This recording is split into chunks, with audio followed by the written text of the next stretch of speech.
Assalamualaikum warahmatullahi wabarakatuh. Perkenalkan, kami dari kelompok 4 yang beranggotakan. Perkenalkan, saya Muhammad Mazani Azizan Agil. Halo, nama saya Tia Sandi Widyasiti. Halo, nama saya Natika Rahayu.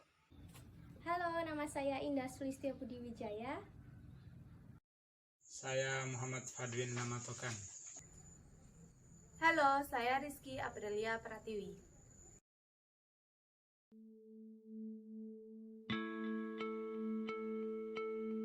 Kiamat merupakan akhir zaman berupa hancurnya alam semesta, dan bahwasanya kiamat tidak hanya ada dan dipercayai dalam agama Islam saja, namun di agama lain pun mempercayai akan hal itu.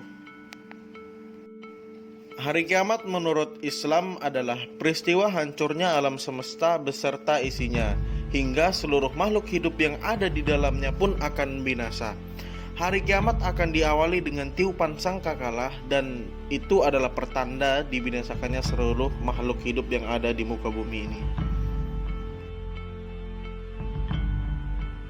Tanda-tanda hari kiamat sudah banyak dijelaskan dalam Al-Quran dan Al-Hadis. Di antaranya yang pertama, terpecahnya bulan. Sebagaimana firman Allah Subhanahu wa taala dalam Al-Quran surah Al-Qamar ayat 1, A'udzu billahi minasyaitonir rajim. Bismillahirrahmanirrahim. Iqtarabatis saati wa syaqqal qamar. Sadaqallahul azim. Artinya, saat hari kiamat semakin dekat, bulan pun terbelah. Quran surat Al-Qamar ayat 1.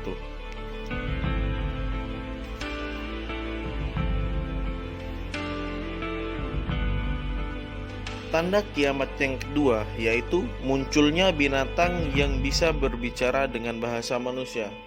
Dijelaskan dalam Al-Quran surah An-Naml ayat 82. A'udzu billahi minasyaitonir rajim. Bismillahirrahmanirrahim. Wa iza waqa'al qawlu 'alaihim akhrajna lahum dabbatan minal ardi tukallimuhum anan nasa kanu biayatina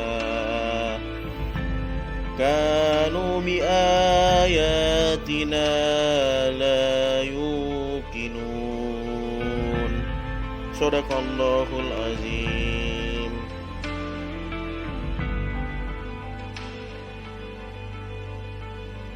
Tanda-tanda hari kiamat yang ketiga adalah kekacauan dan kejahatan semakin meningkat, serta banyaknya terjadi pembunuhan. Seperti yang diceritakan dalam sebuah hadis yang diriwayatkan oleh Imam Muslim, yaitu kiamat tidak akan terjadi kecuali terjadinya banyak hari. Lalu Imam Muslim bertanya kepada Rasulullah, apakah hari itu ya Rasulullah? Beliau menjawab, bunuh-membunuh. Hadis riwayat Muslim. Tanda kiamat yang keempat adalah turunnya Dajjal atau orang-orang pendusta. Yang kelima, matahari terbit dari sebelah barat. Yang keenam, munculnya Ya'juj dan Ma'juj, yaitu umat-umat yang suka merusak dan menghancurkan.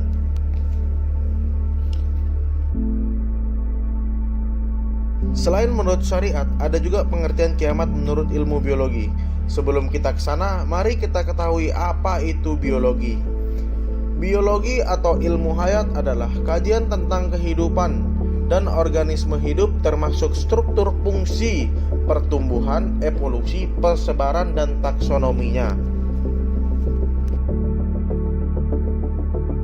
Kiamat menurut ilmu biologi merupakan fenomena alam berupa bencana atau perubahan iklim yang ekstrim, dan itu akan mengakibatkan semua makhluk hidup yang ada di muka bumi ini akan mati.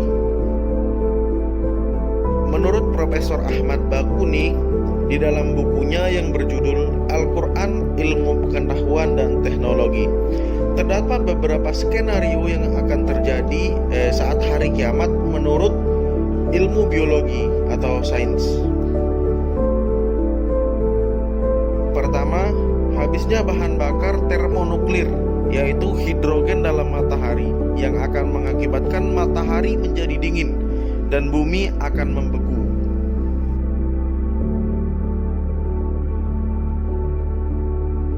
Kedua adalah habisnya hidrogen di bumi yang akan mengakibatkan semua makhluk hidup akan mati dan membengku seperti yang dijelaskan dalam skenario yang pertama. Ketiga, evolusi matahari yang akan mengikuti bintang-bintang lainnya, yaitu bila telah padam maka akan menyusut sampai ketika energi gravitasi berubah menjadi panas dan akan mengubah menjadi bintang raksasa merah. Pada kondisi ini, sistem tata surya sebagian akan tertelan oleh api, termasuk juga dengan bumi. Sementara menurut James James dalam bukunya yang berjudul Bintang-Bintang dalam Perjalanannya, bulan akan mendekati bumi sampai kedekatan itu mengancam keselamatan bumi. Peristiwa terbelah dan terjatuhnya bulan akibat rusaknya gaya tarik antara bintang akan menyebabkan matahari berbenturan dengan bumi atau dengan benda lain yang ada di dalam tata surya. Tanda-tanda kiamat menurut ilmu biologi yang pertama adalah global warming. Para ilmuwan meyakini sejak 2010 hingga sekarang kita sedang memasuki kepunahan massal ke-6. Pelepasan CO2 secara masif akibat penggunaan bahan bakar fosil diperkirakan akan mengubah kehidupan flora dan fauna 3 hingga 4 dekade ke depan.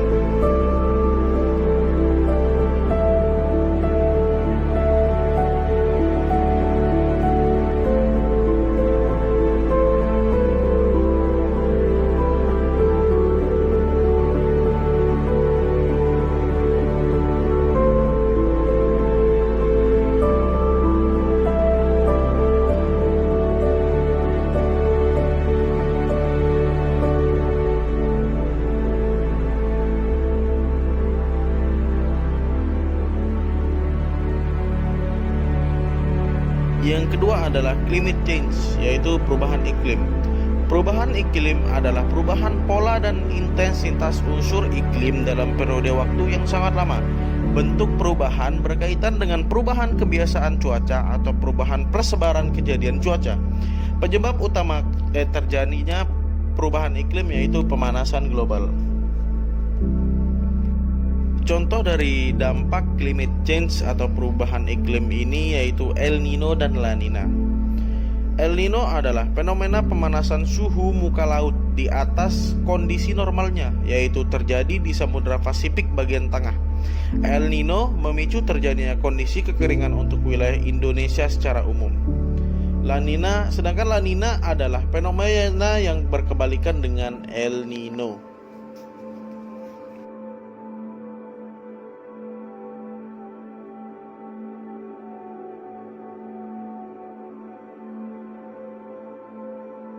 Yang ketiga adalah pandemik. Pandemi adalah wabah yang berjangkit serempak di mana-mana, meliputi daerah geografis yang luas. Pandemi merupakan epidemi yang menyebar hampir di seluruh negara atau benua. Biasanya mengenai banyak orang. Contoh penyakit yang menjadi pandemi adalah yang sedang kita rasakan sekarang ini, yaitu coronavirus disease 2019 yang disebut dengan COVID-19. Yang keempat, mendekatnya bulan ke bumi dari waktu ke waktu. Bagaimana hubungan antara kiamat menurut Islam dan kiamat menurut biologi? Hari akhir menurut Islam atau kiamat menurut Islam adalah peristiwa hancurnya alam semesta beserta isinya, sehingga seluruh makhluk hidup yang ada di dalamnya pun akan binasa. Hari akhir akan datang secara tiba-tiba. Tidak ada seorang pun yang mengetahui kedatangan hari itu, kecuali Allah Subhanahu wa Ta'ala yang Maha mengetahui, seperti yang dijelaskan dalam Al-Quran surah Al-A'raf ayat 187. Dalam pandangan kiamat menurut Islam dan menurut ilmu biologi tersebut terdapat hubungan yang sama, bahwasanya kiamat merupakan suatu kejadian kehancuran alam semesta beserta isinya, sehingga tidak ada satupun kehidupan yang ada di muka bumi ini. Dalam Islam, datangnya hari kiamat merupakan rahasia Allah Subhanahu wa Ta'ala yang tidak ada seorang pun mengetahui akan hal itu. Begitu pula dengan ilmu biologi juga sama. Tidak ada seorang pun yang dapat mengetahui secara pasti datangnya kehancuran alam semesta tersebut. Manusia hanya mampu memberikan perkiraan dengan kapasitas pengetahuan yang dimiliki. Datangnya hari kiamat merupakan rahasia Tuhan yang tidak diketahui oleh siapapun, sepintar apapun orang itu. Tidak ada seorang pun yang akan mengetahuinya.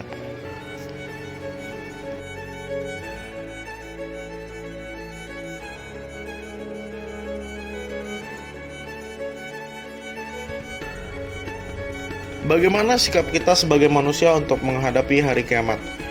Sikap kita sebagai manusia untuk menghadapi hari kiamat adalah pertama mengimaninya, dalam arti meyakini akan terjadi hal itu kelak di kemudian hari. Karena itu adalah sudah tertera dalam rukun iman, yaitu percaya kepada hari akhir. Yang kedua, membenarkan dan mempercayai bahwa hari akhir pasti akan terjadi sesuai yang dijanjikan oleh Allah Subhanahu wa taala. Tidak ada keraguan sedikit pun dalam hal ini, meskipun waktu terjadinya sebab Allah Subhanahu wa taala saja yang mengetahui. Tugas kita sebagai manusia adalah mempersiapkan amal kebaikan untuk menghadap Allah Subhanahu wa taala di yaumul akhir nanti. Dan semoga kita semua diberi kelapangan dada dan beri keimanan untuk dapat menghadapi hari akhir tersebut.